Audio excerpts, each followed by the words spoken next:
Salamu sana rafiki yangu. Karibu sana katika Swahili Box Summary, channel yako ya muhtasari wa vitabu bora duniani kwa lugha ya Kiswahili.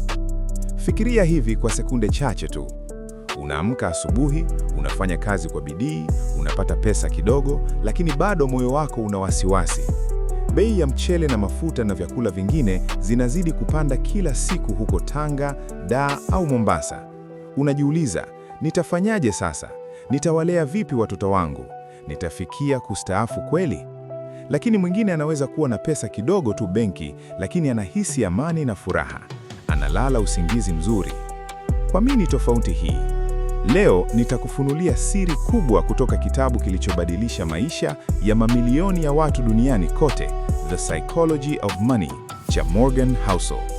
Kitabu hiki hakizungumzii hesabu ngumu wala jinsi ya kuwa tajiri haraka. Kinazungumzia moyo wako na tabia yako linapokuja swala la pesa. Hii si hadithi ya kawaida. Hii ni maarifa yanayoweza kukufanya uwe tajiri wa kweli, si kwa kuwa na milioni nyingi, bali kwa kuwa na amani na uhuru wa kifedha. Kaa karibu, usikose hata neno moja. Kama tayari unahisi msisimko, bonyeza like sasa hivi. Na kama umesikia neno pesa na moyo wako umepiga mbio, subscribe ili usikose muhtasari mwingine wowote. Haya sasa, tuanze. Morgan Housel si mtaalamu wa benki tu, ni mwandishi aliyefanya kazi Wall Street kwa miaka mingi. Aliona watu wenye pesa nyingi wakilia na wengine wenye kidogo wakicheka. Aligundua kwamba pesa si wingi au uchache. Pesa ni hisia, ni hofu, ni furaha, ni tabia. Na katika Tanzania yetu, ambapo tunapambana na bei zinazopanda kila siku, huko Tanga, Dar au Mombasa, maarifa haya yanahitajika sana. Kitabu kinasema somo moja kubwa: hakuna mwendawazimu kuhusu pesa. Kila mtu ana maamuzi yake kulingana na historia ya maisha yake. Mtu aliyeona wazazi wake wakipoteza kila kitu wakati wa shida, anaweza kusave sana hata kama ana milioni. Si wazimu, ni busara yake.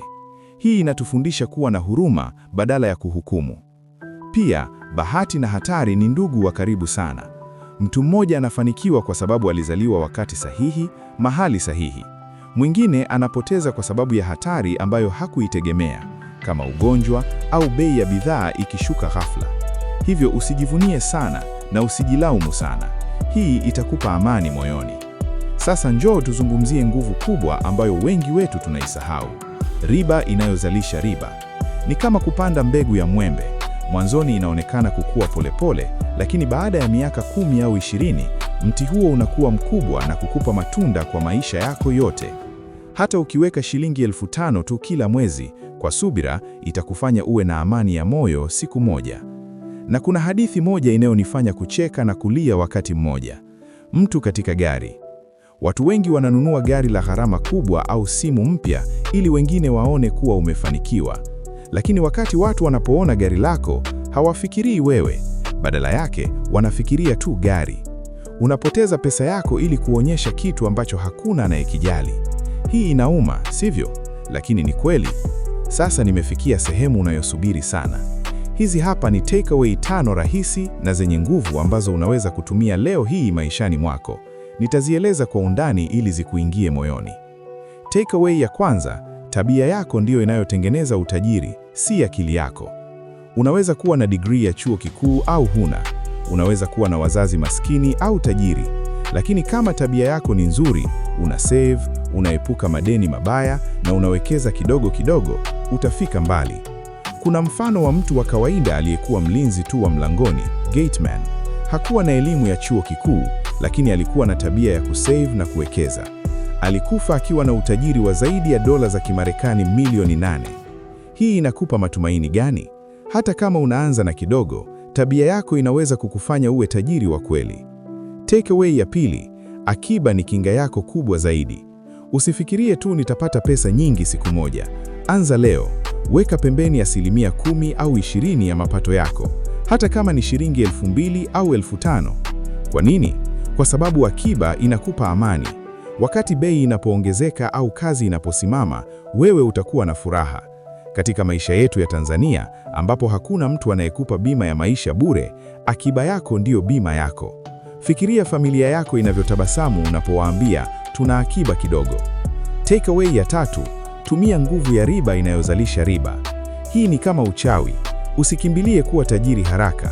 Weka pesa kidogo kila mwezi na uiruhusu ikue. Ni kama mpira wa theluji unaorudishwa chini ya mlima. Unakuwa kila siku. Hata kama una miaka 20 tu, anza sasa. Baada ya miaka 30, utaona maajabu. Wengi wetu tunataka pesa ya haraka, lakini kitabu kinasema subira ndio inayoleta utajiri wa kweli na unaodumu. Unajisikiaje unapofikiria mtoto wako au mjukuu wako atafaidika na akiba yako unayoweka leo? Takeaway ya 4: bahati na hatari huenda pamoja. Kuwa na unyenyekevu. Usimcheke mtu aliyeshindwa, inaweza kuwa wewe kesho. Usimwone mtu aliyefanikiwa kama mtu wa ajabu, huenda alikuwa na bahati. Hii inakufundisha kuwa na shukrani na kujifunza kila siku.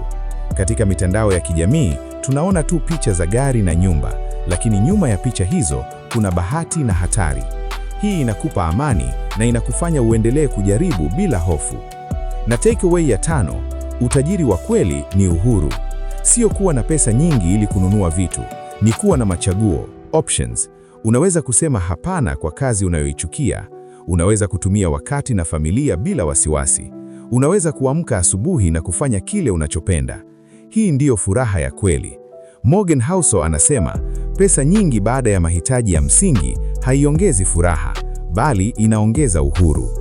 Rafiki yangu, umesikia haya yote. Sasa moyo wako unahisi vipi? Je, takeaway gani imekugusa zaidi? Andika namba yake katika comment hapa chini sasa hivi. 1 kwa tabia, 2 kwa akiba, 3 kwa riba, 4 kwa bahati na 5 kwa uhuru. Nitazisoma zote na kujua unachotaka zaidi. Usiishie hapa tu. Anza leo. Weka shilingi hata 500 tu kando. Badilisha tabia moja. Soma kitabu hiki au sikiza sauti yake kwenye gari lako au simu. Maisha yako yatabadilika polepole, lakini kwa uhakika. Kama muhtasari huu umekupa thamani, na kuomba msaada wako ili chaneli yetu ikue na kuwafikia watu wengi zaidi duniani kote, Kenya, Uganda, Tanzania na hata ndugu zetu wanaosema Kiswahili huko Ulaya na Amerika. Tafadhali, bonyeza like ili video hii iende kwa wengine. Subscribe na bonyeza kengele ili upate muhtasari mpya kila wiki. Share video hii na rafiki zako au familia, labda itawabadilisha maisha yao. Andika comment yako na namba ya takeaway uliyopenda. Kwa kufanya hivyo, unanisaidia kuleta muhtasari wa vitabu vingine kama Atomic Habits, Rich Dad Poor Dad na zaidi, yote kwa Kiswahili rahisi na ya kugusa moyo. Asante sana kwa kusikiliza hadi mwisho. Wewe ni sababu ya channel hii kuendelea. Mungu akubariki wewe na familia yako. Tutaonana katika muhtasari unaokuja.